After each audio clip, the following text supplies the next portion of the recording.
video, I am going to explain branchial respiration. Branchial respiration is nothing but the respiration which is conducted by gills. So gills are the respiratory structures. So exchange of gases takes place at this region. So there are some different types of gills are there. We will discuss one by one. So actually gills and branchial respiration is seen in fishes, some crustaceans, prawns and insects, larvas, tadpole larvas. వీటన్నిటిలో మనం ఏ expression చూడొచ్చు అంటే branchial respiration మనం observe చేయొచ్చు. So ఆ branchial రెస్పిరేషన్లో respiratory organs are gills. So ఈ gills పైన మనకి ఎలాంటి ఒక సర్ఫేస్ ఎలా ఉంటుంది, ఎలాంటి వాటర్ మెకానిజం, వాటర్తో వచ్చేటువంటి ఏంటి అనేది చూస్తాం. సో ఫస్ట్ గిల్స్ అనేవి ఎలాంటి ఆక్సిజన్ క్యారీ అంటే ఎలాంటి ఆక్సిజన్ గ్రాస్ప్ చేసుకోగలిగినటువంటి క్యాపబిలిటీ ఉంటుందంటే they have the ability to grasp the dissolved oxygen. So dissolved oxygen తీసుకునేటువంటి ఎబిలిటీ గిల్స్కి ఉంటుంది. సో అందుకని aquatic organisms mostly preferred gills. So gills ద్వారా జరిగేటువంటి రెస్పిరేషన్ కాబట్టి మనం ఏం చెప్తాం అంటే బ్రాంకియల్ రెస్పిరేషన్ అంటాం. సో ఇక్కడ స్ట్రక్చర్స్ ఏంటమ్మా అంటే the branchial respiration structures are gills. So gills ఏవైతున్నాయో అవి మనం బ్రాంకియల్ రెస్పిరేషన్కి సంబంధించి రెస్పిరేటరీ ఆర్గన్స్గా చెప్తాం. So examples for branchial respiration is mostly aquatic organisms like fishes, crustaceans, especially prawns, mollusks, bivalves, mollusks, bivalves. So and also tadpole larva and some insect larvae also conducts this type of branchial respiration. So ఇక్కడ ఏ యొక్క respiratory organ ఏదైతే ఉందో gill ఉంది. So ఏ oxygen తీసుకుంటాయి, they have the ability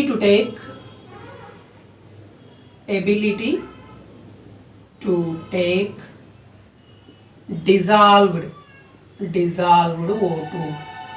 dissolved oxygen తీసుకునేటువంటి capability ఉండబట్టి ability to take dissolved oxygen to the body. So respiratory ఆర్గన్స్కి ఏం చెప్తున్నాం, గిల్స్గా చెప్తున్నాం. సో ఇక్కడ depending on their at presence, so ఏ సిచ్యువేషన్ ఏ పర్టికులర్ రీజన్ ఉంటున్నాయి దాన్ని బట్టి మనం గిల్స్ని కేటగరైజ్ చేసుకుంటూ వెళ్తాం.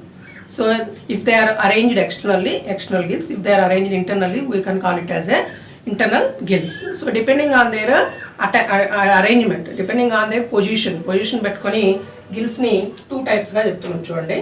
So gills are 2 types depending on the position. So if they are arranged externally we can call it as external gills.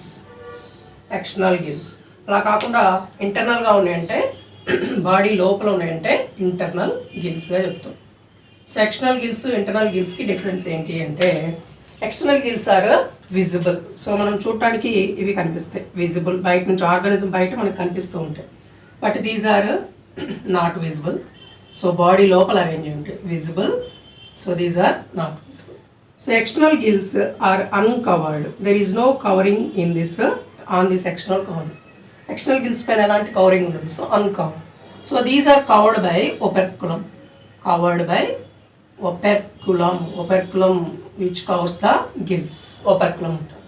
So కవర్డ్గా ఉండి ఇట్లా ఉండి ఎక్స్టర్నల్గా ఉండి విజిబుల్గా ఉండేటువంటి అంటే depending on the attachment, depending on the position base చేసుకొని అవుట్ సైడ్ ఎక్స్టర్నల్ గిల్స్ అంటున్నాం, లోపల వాటిని ఇంటర్నల్ గిల్స్ అంటున్నాం. So example for this one tadpole larva. So tadpole larvaలో మనం లాటరల్ సైడ్ చూసినట్లయితే ఎక్స్టర్నల్ గిల్స్ ఎక్స్పోజ్ అవుతూ ఉంటాయి. బట్ ఇంటర్నల్ గిల్స్ ఏదని చెప్పు అంటే హైలీ ఆర్గన్ ఫిషెస్ అన్నిట్లోనూ మ్యాక్సిమం ఫిషెస్లో ప్లస్ ఇంటర్నల్ గిల్స్ అనేవి మనము అబ్జర్వ్ చేయొచ్చు. సో దీస్ ఫిషెస్ ఏదైతే ఉన్నాయో ఇవన్నీ కార్టిలేజ్నెస్తో కవర్డ్ అయి ఉంటాయి, కొన్నిట్లోనేమో ఓపెన్గా ఉంటాయి. సో డిపెండింగ్ ఆన్ అంటే మనకు తెలుసు కాంట్రిక్ థైస్, ఆస్టిక్ థైస్ ఉన్నాయి. సో ఈ యొక్క ఓపర్కులం ఏదైతే ఉందో వాటి యొక్క గిల్స్ని కవర్ చేస్తూ ఉంటుంది. సో దానివల్ల ఇంటర్నల్ గిల్స్ అనేవి ఇక్కడ మనం చూడొచ్చు. సో దేని బేస్ చేసుకున్నాం ఇక్కడ అంటే the position of the gills. అలా కాకుండా మనకి on the basis of attachment. So A particular ప్లేస్లో అటాచ్ అయిన దాన్ని బేస్ చేసుకొని చెప్పాలంటే సో ఒకవేళ మనం బాడీలో ఏ ఒక్క పర్టికులర్ అంటే సపోజ్ ఒక ఫిష్ తీసుకోండి, ఒక ప్రాన్ తీసుకోండి, ఏదైనా తీసుకోండి, ఏ పర్టికులర్ ఏరియాలో గిల్స్ అటాచ్ అవుతున్నాయి దాన్ని బేస్ చేసుకొని కూడా మన గిల్స్కి కొన్ని నేమ్స్ అనేవి మెన్షన్ చేస్తున్నాం. సో వాటిని ఎలా చెప్పొచ్చో చూడండి. On the basis of attachment, on the basis of attachment, ఎక్కడ అటాచ్మెంట్ అవుతున్నాయని, ఆన్ ది బేసిస్ ఆఫ్ అటాచ్మెంట్ని మన గిల్స్ని ఎన్ని రకాలుగా డివైడ్ చేయొచ్చు ఇక్కడ చూస్తాం. So first and foremost podobranch. Branch అని ఎక్కడ వచ్చినా that relates to the respiratory system. Podobranch, podo అంటే foot. So these are called as foot gills. So వీటిని మనం సింపుల్గా ఫుట్ గిల్స్ అంటాం. సో ఎక్కడ అటాచ్ అవుతున్నాయి? They attached to the podas. Podas foot దగ్గర, పొడా అంటే ఫుట్స్ దగ్గర అక్కడ అటాచ్ అయ్యి ఉంటాయి. ఎందుకని వాటిని చెప్తున్నాం? ఫుట్ గిల్స్ అంటాం. So podobranch is one type of gills where the gills attached to the pores.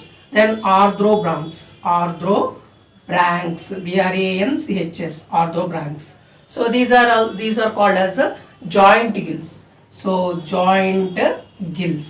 So joint gills ekkada attach ayunte chudandi. They are attached to the arthropodial membrane. So attached to the arthropodial membrane. So arthrodial membrane ఏదైతే ఉందో ఆర్థోడియల్ మెంబ్రెయిన్కి ఈ యొక్క ఆర్థోబ్రాంక్స్ అనేవి attach అయ్యండి. But what is the other type of gills? Those are pleurobranchs. Pleuro PLURO pleurobranchs. So నేను చెప్పాను branchs అని ఎక్కడ వచ్చినా it relates to the respiratory system. At the same time cutaneous అని ఎక్కడ వచ్చినా it relates to the skin. So అలా pulmonary వచ్చిందంటే లంగ్స్కి రిలేటెడ్గా ఉన్నట్టు. So pleurobranchs, pleurobranchs are also called as side gills. They are attached lateral side of the body. Side gills. So they are attached lateral side of the body. Attached lateral side of body. So depending on the position, ekkada attach అవుతున్నాయి దాన్ని base చేసుకొని మనం 3 టైప్స్గా చెప్తున్నాం. So ఆ 3 టైప్స్లో first one podobranch which attached to the podas, foot region. That's why we call it as foot gills. So arthrobranchs, joint gills అంటున్నాం, attached to the arthodial membrane. At the same time pleurobranchs ఎక్కడ అవుతున్నాయంటే lateral side of the body. These are the three types of gills according to the basis of attachment on the body. But prawns have 8 pairs of gills. So 8 pairs of gills లో అవి 3 types of gills ని exhibit చేస్తాయి prawns. ఎలానో చూడండి. 1 pair of podobranchs ఉంటాయి, 2 pairs of arthrobranchs ఉన్నాయి, 5 pairs of pleurobranchs. They are attached lateral side of the prawn. So 5, 2, 1 మొత్తం 8 pairs మన ప్రాన్స్లో యొక్క 3 types of gillsని అబ్జర్వ్ చేయొచ్చు. అంటే depending on the attachment of gills on the body. అలా కాకుండా visibility వైజ్గా చూసుకుంటే external gills they are arranged outside the body, somewhat outside. Then they are arrange internal of body అయితే అని మనం internal gills అంటున్నాం. So ఇవి విజిబుల్గా ఉండవు, ఇవి విజిబుల్గా ఉంటాయి. ఇవి కవర్ అయితే ఇవి కవర్ అవ్వు కాబట్టి ఆటోమేటిక్గా ఎక్స్టర్నల్ ఇంటర్నల్గా చెప్తే depending on the attachment base చేసుకొని ఇలా చెప్తున్నాం. podobranchs, arthrobranchs and pleurobranchs. These are the three types of gills according to their attachment. The same time so ఇక్కడ మనం ఒక స్ట్రక్చర్ చూసినట్లయితే గిల్ స్ట్రక్చర్ని. సో ఎప్పుడైనా గిల్ ఏదైతే ఉందో పర్టికులర్ ఒక యాక్సిస్ ఉంటుంది, ఆ యాక్సిస్ నుంచి నెంబర్ ఆఫ్ బ్రాంచెస్ స్టార్ట్ అవుతాయి. సో ఆ బ్రాంచెస్ ఏదైతే ఉందో వాటిని మనం డిఫరెంట్ నేమ్స్ ఇక్కడ ఇస్తాం. వాటిని బేస్ చేసుకొని గిల్స్ని స్టడీ చేయొచ్చు. Suppose this is our Gill region. This Gill region has some branches. So branches ఇలా ఉన్నాయి. సో మనకి ఇక్కడ గిల్కి బ్లడ్ సప్లై కావాలి కదమ్మా. సో బ్లడ్ సప్లై కోసం, గిల్కి బ్లడ్ సప్లై అవ్వడం కోసం there is a artery and బ్లడ్ని డ్రైన్ చేయడం కోసం there is a vein. So artery అవుతుంది, వీన్ అవుతుంది. సో ఇలా ఉన్నటువంటి పర్టికులర్ రీజన్ ఏదైతే బ్లడ్ సప్లైయింగ్ ఏరియా అనుకుంది. So this part is called branchial artery. So which supplies the blood to the gills. Then branchial vein. So ఇక్కడ ఉన్నటువంటి ఆర్టరీని వీన్ని ఇలా చెప్తున్నాం, branchial artery, branchial vein. This particular part is called gill axis.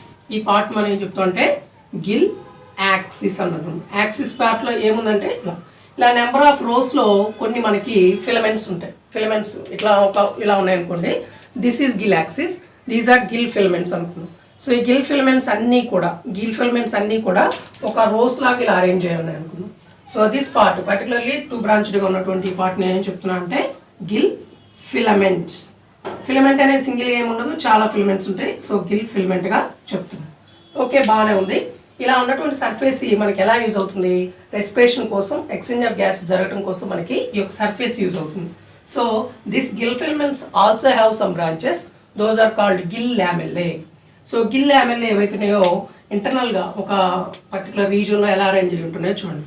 So this is gill lamellae, one gill lamellae, another gill lamellae, gill lamellas, gill lamellae, gill lamellae, gill lamellae. So ఇట్లా ఒక particular రీజియన్గా gill lamellae అనేవి arrange అవుతుంది. So gill lamellas, these are gill లామెల్లెస్.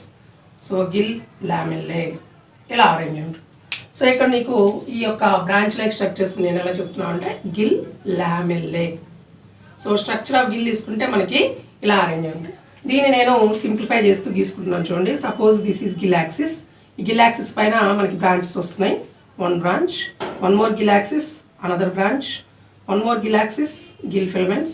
So these are covered with, these are lined with gill lamellae. These are number of lamelles arranged like this. So these are gill lamelles. So itla oka stack like structures ga manaki ee oka gills ani arrange unte this is gill axis. Axis supplied with branchial artery and branchial vein. That is the one type of arrangement in gills. So meeku ikkada ee oka gills ఏవైతే ఉన్నాయో ఎలాంటి oxygen తీసుకుంటారని నేను చెప్పానంటే they have the ability to take that dissolved oxygen which is dissolved in water. That oxygen is grasped by this type of gills. So ఈ gills ఏవైతే ఉన్నాయో ఎలాంటి ఒక పర్టికులర్ రీజియన్లో నీకు గిల్ ఫిలమెంట్స్ ఇలా ఉన్నాయి. ఈ ఫిలమెంట్స్లోకి ఈ యొక్క పర్టికులర్ ఈ యొక్క సర్ఫేస్ పైన ఏం పాస్ అవుతుందంటే వాటర్ ట్రాన్స్పోర్ట్ అవుతూ ఉంటుంది. సో ఈ వాటర్ అనేది ఇలా పాస్ అవుతున్నప్పుడు దీంట్లో ఉన్నటువంటి ఆక్సిజన్ మనం ఏం చెప్తున్నాం? దట్ ఈజ్ డిజాల్వ్డ్ ఆక్సిజన్ అనేది ఉంటుంది. సో ఏమవుతుంది?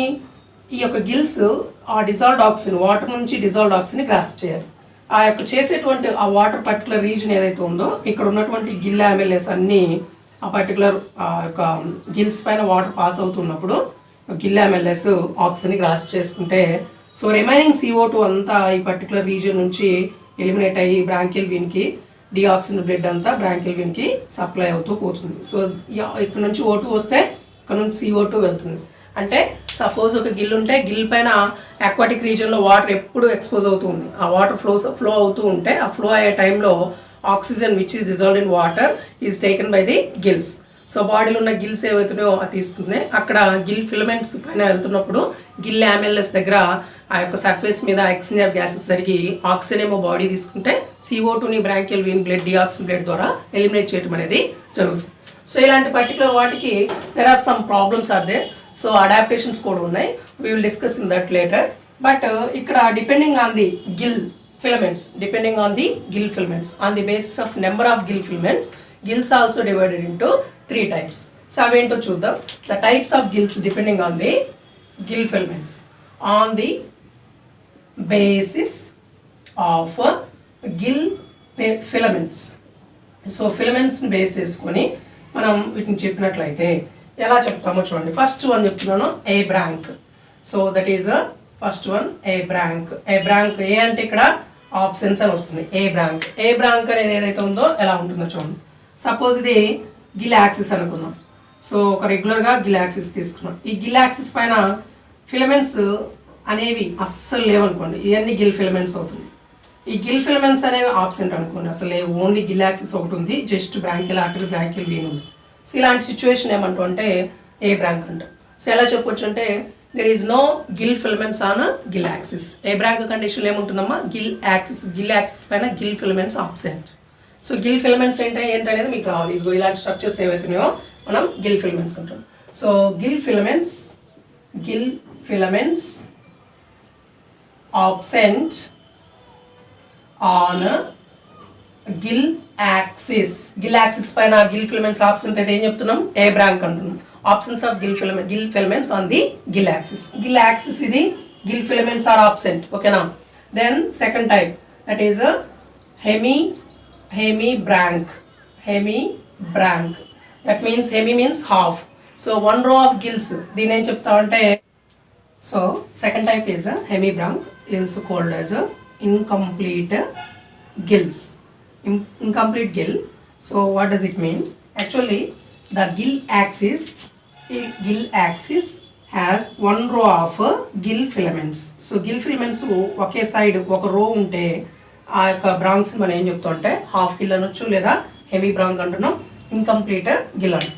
సో ఎన్ని రోస్ ఉన్నాయమ్మా ఇక్కడ అంటే gill filaments, one row of gill filaments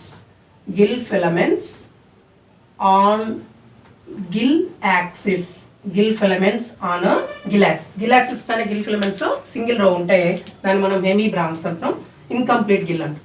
so there is one more, that is a hollow branch. So this hollow branch is nothing but a complete gill. So ఈ complete gill అంటే ఏంటనేది ఇక్కడ చూద్దాం. Complete gill. So ఈ complete గిల్లో మనకి ఎన్ని rows ఉంటాయంటే there are 2 rows of gill filaments on the gill axis. So ఇలాంటి దాన్ని మనం ఏం చెప్పొచ్చు అంటే holobranch or complete gill అంటాం. ఈ కంప్లీట్ గిల్లో ఎన్ని రోస్ ఉన్నాయమ్మా అంటే 2 rows of gill filaments on gill axis. Gill axis పైన 2 rows లో మనకి ఇక్కడ చూడవచ్చు. So depending on the according the structure of or arrangement of gill filaments, gills are 3 types. A branch, that is there is no presence of gill filaments on the gill axis. Then second, hemibranch, half gill, incomplete gill. Third one is hollow branch, complete gill, which is present 2 rows of gill filaments on the gill axis. Thank you for watching.